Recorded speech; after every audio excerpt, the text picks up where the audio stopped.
Nikolai Petrov stared out the window of his dacha, his breath fogging up the glass as he exhaled slowly. The weight of the nation seemed to rest on his shoulders, a burden he had willingly accepted. The icy plains of Russia stretched before him, mirroring the icy resolve in his heart.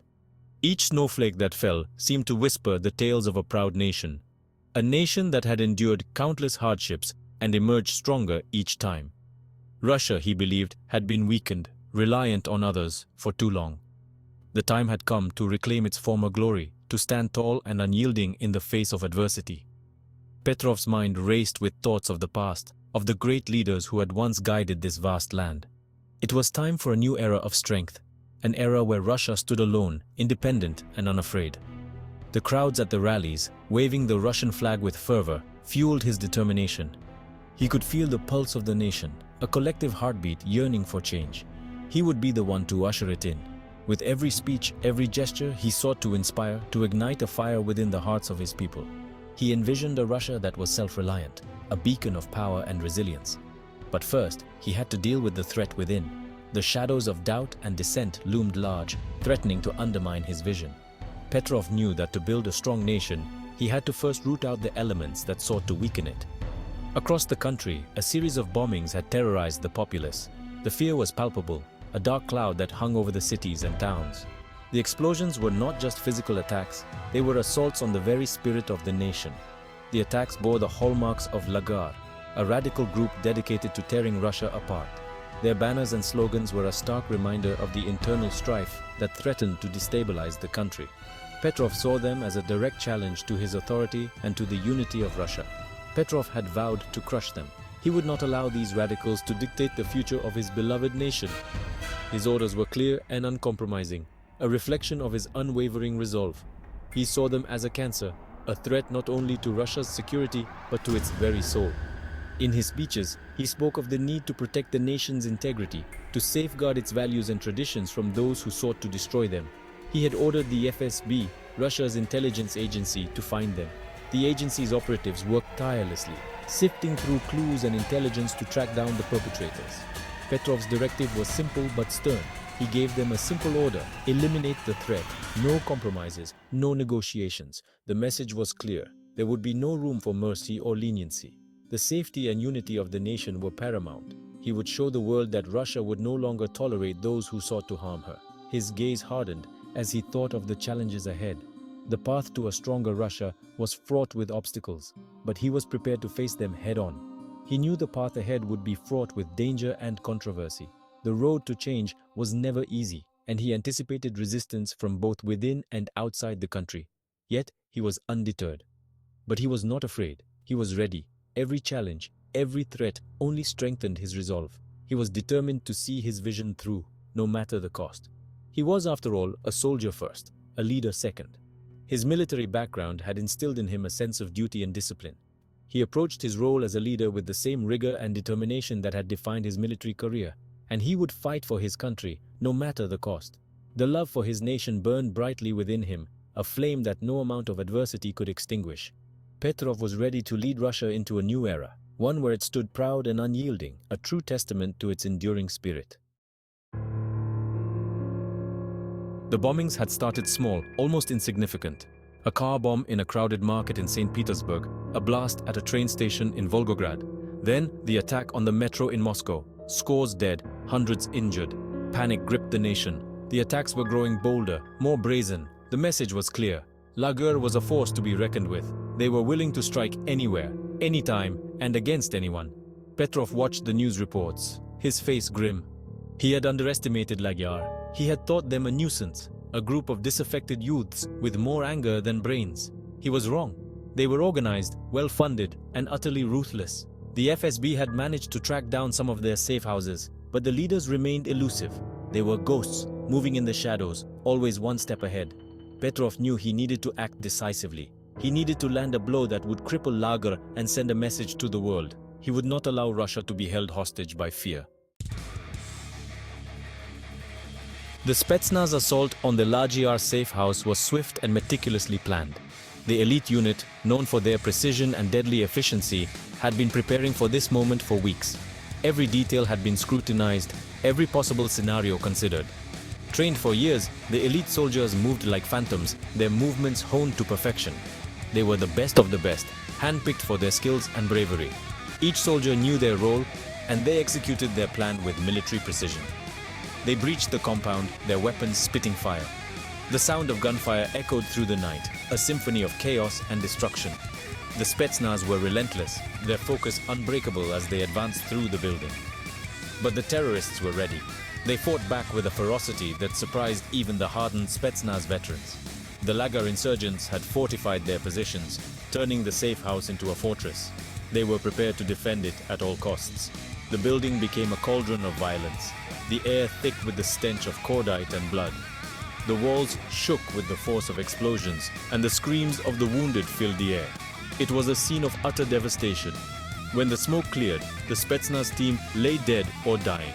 The elite soldiers, who had been so confident in their mission, had been decimated. Their bodies lay scattered across the battlefield, a grim testament to the ferocity of the fight. The Lager leadership, however, was gone. They had escaped through a network of tunnels, their whereabouts unknown. The insurgents had planned their escape meticulously, knowing that the Spetsnaz would come for them eventually. The failure of the operation sent shockwaves through the Kremlin. Petrov was furious. The news of the failed mission spread quickly, and the political ramifications were immediate. The Kremlin was in turmoil, and Petrov's anger was palpable. He had given the order to eliminate the Magyar leadership, and they had failed. The weight of the failure hung heavy on his shoulders. He had trusted his best soldiers to get the job done, and they had been outmaneuvered. He demanded answers. He wanted to know how a group of terrorists could outmaneuver his best soldiers. The debriefing sessions were intense, with every detail of the mission scrutinized. Petrov's frustration grew with each passing moment. The answer was simple: experience. Lager had recruited heavily from veterans of the Chechen wars. These were men who had spent years fighting against the Russians, who knew their tactics inside and out. They were battle-hardened and cunning. Men who had fought against the Russians for years, who knew their tactics, who knew how to disappear. They were experts in guerrilla warfare, able to strike and vanish without a trace. Their knowledge of the terrain and their ability to blend in made them formidable opponents, men who would not hesitate to die for their cause. Their commitment to their mission was absolute, and they were willing to make the ultimate sacrifice. This made them incredibly dangerous and unpredictable. Petrov realized he was facing an enemy unlike any he had encountered before. This was not a conventional war, and the usual tactics would not suffice.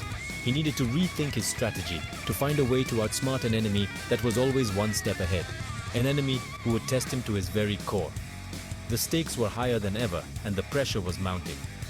Petrov knew that failure was not an option, and that he would need to dig deep to find the strength and resolve to overcome this formidable adversary. Petrov was no stranger to conflict. He had risen through the ranks of the Russian military, a decorated veteran of the Georgian conflict. He was a man of action, a man who inspired both loyalty and fear. After leaving the military, he had taken over Rusmetal, a struggling steel conglomerate. Under his leadership, the company had transformed. He had modernized its operations, expanded into new markets, and turned it into one of the most profitable businesses in Russia. His success in the business world had caught the attention of the Kremlin. He was seen as a strong, decisive leader, someone who could restore Russia to its former glory. When the opportunity arose, he had entered politics, quickly rising through the ranks of the United Russia Party. Petrov's charisma and no-nonsense approach resonated with the Russian people. They were tired of corruption, tired of economic stagnation, tired of being seen as weak on the world stage. They saw in Petrov a man who could lead them back to greatness. The election was a landslide. Petrov swept to power on a wave of popular support. The people had spoken, and their message was clear. They wanted change, and they believed Petrov was the man to deliver it. The atmosphere was electric, filled with hope and anticipation for a brighter future. He promised to restore law and order, to rebuild the economy, to make Russia a force to be reckoned with once more. His speeches were filled with passion and conviction, resonating deeply with a populace tired of instability and economic hardship. Campaign posters plastered the streets, each one a beacon of his ambitious vision for the nation. His first acts as president were swift and decisive. He wasted no time in making his presence felt, signing a flurry of executive orders aimed at jump-starting his agenda. The inauguration ceremony was a grand affair, symbolizing a new dawn for the country. He cracked down on corruption, firing officials suspected of lining their own pockets. This move was met with both applause and resistance, as it signaled a zero-tolerance policy towards graft. Anti-corruption protests erupted, but Petrov stood firm, determined to cleanse the government of its corrupt elements. He implemented economic reforms, attracting foreign investment and boosting domestic production. Factories that had long been dormant roared back to life, and new businesses began to sprout up, signaling a revitalized economy. Foreign investors, once wary, now saw Russia as a land of opportunity. He rebuilt the military, investing heavily in new equipment and training. Military parades showcased the latest in defense technology, a clear message to the world that Russia was not to be underestimated. Soldiers underwent rigorous training, preparing for any challenge that might come their way. Petrov's message was clear: Russia was back. His speeches were filled with national pride, and the public rallies were a testament to his growing popularity. The national flag waved proudly in public squares, a symbol of the country's resurgence. He projected an image of strength and determination, a stark contrast to the perceived weakness of his predecessor.